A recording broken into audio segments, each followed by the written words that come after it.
Hello guys, how are you? I hope you are fine. राष्ट्रीय शिक्षा नीति 20 उसका थर्ड एपिसोड लेकर आपके सामने प्रस्तुत हूँ और मुझे उम्मीद है कि आपने पहले 2 एपिसोड भी देखे होंगे। आज के इस एपिसोड में हम चर्चा करेंगे नीति में जो करिकुलम और पेडागोजी की बात की गई है। करिकुलम पाठ्यक्रम, पेडागोजी साइंस ऑफ टीचिंग, पढ़ाने का तरीका, हमारे शिक्षा का लेवल, लर्निंग लेवल, उसका आउटकम, कितना बच्चे ने सीखा है, ये दोनों चीज़ों पर निर्भर करता है कि हमारा पाठ्यक्रम कैसा है और हम पढ़ाने का तरीका, पेडागोजी भी उतना ही इम्पोर्टेंट है। चलिए हम डिस्कस करते हैं और फर्स्ट टाइम है तो मेरा आपसे अनुरोध है चैनल को सब्सक्राइब करें, वीडियो को अंत तक देखें, सभी इम्पोर्टेंट चीज़ें आपको बताई जा रही है। तो जैसे मैंने उस दिन आपको बताया था कि हमारा जो इस नीति में जो स्ट्रक्चर है वो 5+3+3+4। सबसे पहले हम बात करेंगे 5 की स्टेज की, यानी कि पहली स्टेज की, जो उन्होंने नाम दिया है फाउंडेशनल स्टेज। प्री स्कूल या और आंगनवाड़ी आप कह सकते हो, और इसमें क्लास पहली और दूसरी की बात की गई, यानी 5 साल की एक यूनिट बनाई है। वर्ड जो यूज किया गया है ये कोई गलत वर्ड भी नहीं है, क्योंकि जो कुछ एक इंसान बनता है, सीखता है, उसकी नींव 7-8 साल तक ही रखी जाती है। वो होता है जैसे हम बिल्डिंग बनाते हैं, नींव हमने रख दी, वो नींव मजबूत है, कमज़ोर है, ऊपर ईंट रखते हैं और भी हम जैसे सामान लगाते हैं, कितनी बिल्डिंग बनेगी, कितनी मजबूत होगी, कितनी कमज़ोर होगी, वो नींव पर निर्भर करती है। फाउंडेशनल स्टेज पर हमारा जो पेडागोजी होगा और करिकुलम होगा वो फ्लेक्सिबल होगा, बहुत ही उसमें लचीलापन होगा, बच्चों के अकॉर्डिंग, एरिया के, स्कूल के अकॉर्डिंग, जितनी उनकी समझ है वो चेंज हो जाएगा। लेकिन पेडागोजी, पढ़ाने का तरीका एक्टिविटी बेस्ड पेडागोजी होगी। और इस बात का भी ध्यान रखा गया है कि जो वैल्यू सिस्टम हम अपने बच्चों में डालना चाहते हैं, हमारे आज के बच्चे कल कैसे बनेंगे, सभी वैल्यूज़ की जो नींव है वो इसी समय डाली जाएगी इन एक्टिविटी बेस्ड एजुकेशन उनको देकर।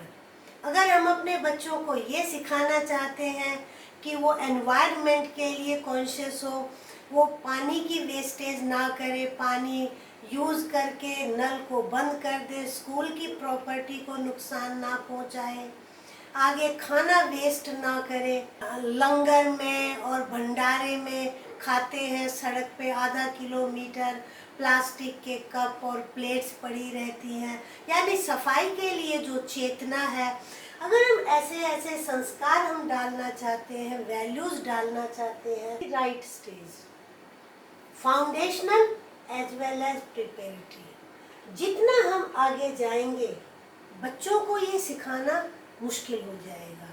वो होता है ना कि जब तक मिट्टी कच्ची है, कुम्हार घड़े को जो भी शेप देना चाहे दे देता है, लेकिन अगर एक बार पक जाए तो वो टूट जाएगा, लेकिन शेप चेंज नहीं होगी। ठीक इसी तरह एजुकेशन का भी, और अच्छी या बुरी जो भी बातें हैं वो सिखाने का संबंध है।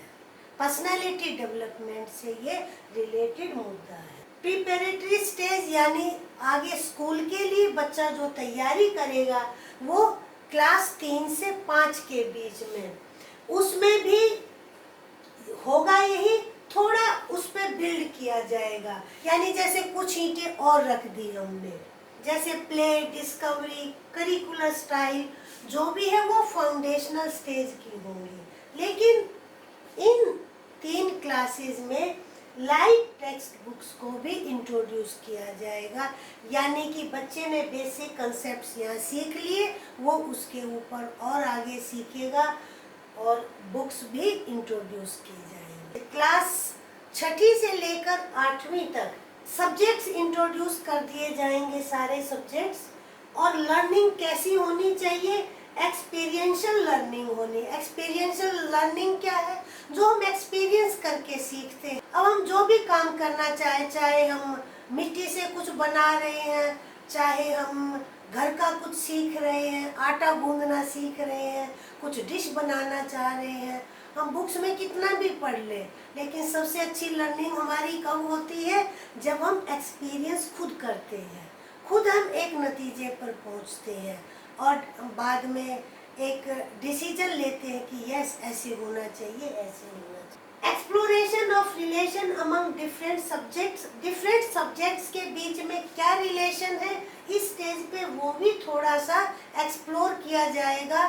बुक्स इस टाइप की होंगी, करिकुलम हमारा पाठ्यक्रम इस टाइप का होगा कि वो सब में सब्जेक्ट्स में संबंध भी स्थापित होगा, है ना। जैसे मैथ्स साइंस में भी रिलेशन है, हिस्ट्री पॉलिटिकल साइंस में रिलेशन है, कुछ हम वहाँ पढ़ते हैं तो हम हिस्ट्री में भी पढ़ते हैं, फिर कल्चर में, आर्ट्स में, ये सब चीज़ें। एक और चीज़ जो मिडिल स्टेज पर सिखाई जाएगी वो वोकेशनल आर्ट एंड क्राफ्ट भी बच्चों के लिए इंट्रोड्यूस का है। बाकायदा उनके लिए डेज और पीरियड फिक्स किए जाएंगे।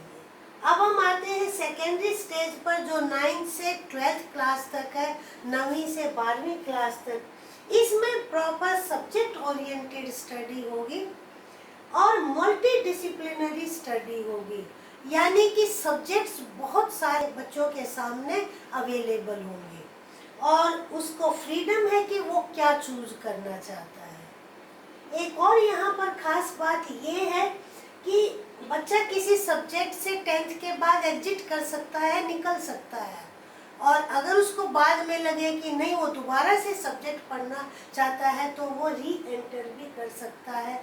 यहाँ पर स्टूडेंट्स को ये फैसिलिटी दी जाएगी, ये फ्रीडम दी जाएगी। और सब्जेक्ट ओरिएंटेड स्टडी वही डेप्थ से पढ़ाई होगी, जिसमें क्रिटिकल थिंकिंग डेवलप हो, डिसीजन लेने का बच्चे में कैपेसिटी डेवलप हो, वो चॉइस कर सके सब्जेक्ट्स के बीच में। तो यहाँ तक हमारा करिकुलम और पेडागोजी कुछ ऐसे मेन पॉइंट्स हैं जो सभी स्टेजेस पर लागू होंगे। Wide choice of subjects and courses year to year, हर वर्ष वो चेंज कर सकता है सब्जेक्ट्स को, उसके सामने बहुत सारे सब्जेक्ट्स अवेलेबल होंगे। इस टाइप से हमारा पाठ्यक्रम बनेगा कि उसमें physical education, arts and crafts और वोकेशनल सब्जेक्ट्स भी इंक्लूड किए जाएंगे। इन सभी को एकेडमिक्स में इनकॉर्पोरेट किया जाएगा, शामिल किया जाएगा। यानी अगर एक बच्चा साइंस का है, ह्यूमैनिटीज का है, उसको कुछ न कुछ इसमें से भी कोर्सेज अवेलेबल होंगे और उसको करना पड़ेगा। और पाठ्यक्रम भी इस टाइप से बनेगा कि कोर्स अलग से ना भी ले तो उसमें पढ़ने को उसको मौका मिलेगा। कोर्सेज और मॉड्यूल्स शॉर्ट टर्म के लिए तैयार किए जाएंगे ताकि स्टूडेंट्स को लर्न करने में दिक्कत ना आए। और अगर कुछ राज्य सरकारें चाहें तो उनके लिए फ्रीडम होगा कि सेमेस्टर सिस्टम भी वो शुरू कर सकते हैं, ताकि बच्चे पर बर्डन ना आए और उसको स्ट्रेस ना रहे कि हाय मैंने तो एक बार अगर एग्ज़ाम दिया उसमें मैं फेल हो गया, मार्क्स अच्छे नहीं आए तो मेरा क्या होगा। इस चीज़ को रिमूव करने के लिए सेमेस्टर सिस्टम वो लागू किया जा सकता है। इस पॉलिसी में एक और पॉजिटिव चीज़ जो सामने उभर कर आई है, दैट इज मल्टीलिंगुअलिज्म, यानी एक से ज़्यादा भाषाओं का प्रयोग बच्चे के सामने अवेलेबल होंगी।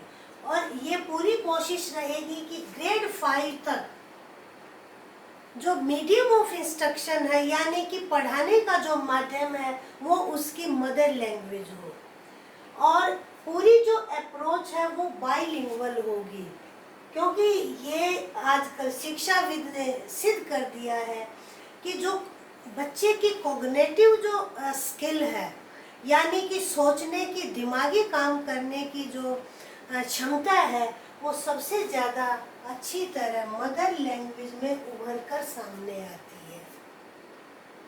यूज़ ऑफ एक्सटेंसिव टेक्नोलॉजी का बहुत यूज़ होगा, it will become part of study.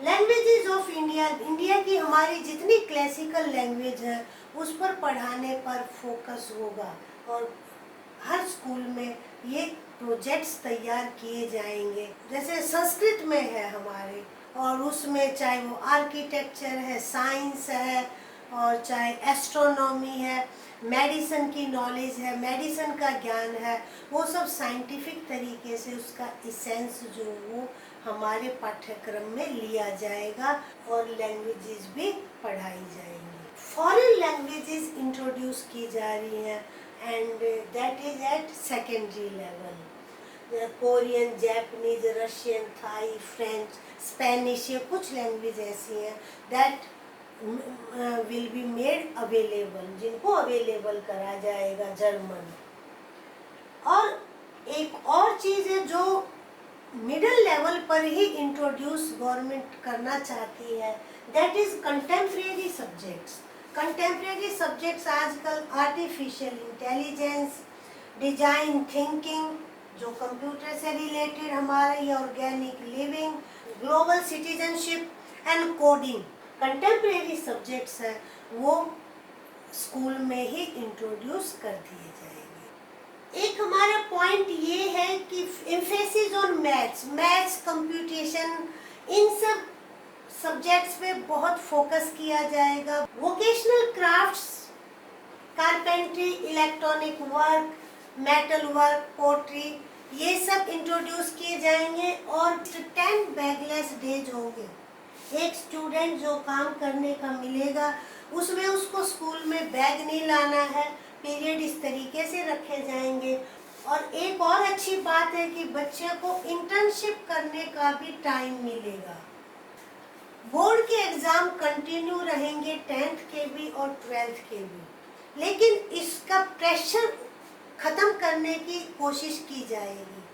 अब इस टाइम क्या है, बच्चा बहुत प्रेशर में रहता है, ऐसा लगता है कि वो एग्जाम ना देकर युद्ध के मैदान में जा रहा है। वो एक जो स्टडी, एक जॉयफुल एक्सपीरियंस जो होता है वो नहीं रह गया है बोर्ड के एग्जाम का। तो जो हाई स्टेक जो बोर्ड का एग्जाम है, ये इनको गवर्नमेंट इसको कम करने की, उसके प्रेशर को कम करने की कोशिश करेंगे। और उसमें क्या स्टार्ट किया है कि a student can appear twice. एक सिंगल ईयर में, स्कूल ईयर में वो 2 बार, एक बार उसने मेन एग्जाम दिया और उसको फील होता है कि मेरी परसेंटेज कम रह गई है, उसी ईयर में, स्कूल ईयर में वो इम्प्रूवमेंट के लिए अपीयर हो सकता है। अभी फिलहाल तो क्या है, सारे डिपार्टमेंट का सारा सबका प्रेशर किस पे, 12th क्लास पर, चाहे वो पीरियड्स है, टीचर का जॉब है, का काम है, बच्चे का है। और अपने आप एक ऐसी सिचुएशन आ जाती है कि जैसे बच्चे कई बार डिप्रेशन में आ जाते हैं। इस सिचुएशन को रिमूव करने की पूरी कोशिश की जाएगी हमारी इस नेशनल एजुकेशन पॉलिसी 2020 में, कि ये अब इसको आपको फ़ायदा होगा ना, चाहे आप अपने बच्चे के लिए सोच रहे हैं, खुद के लिए कोई जॉब दिमाग में है कि कहाँ जाना है, कैसे हम कर सकते हैं, तो ये आप एडवांस में प्लानिंग कर सकते हैं। I hope you will like the video.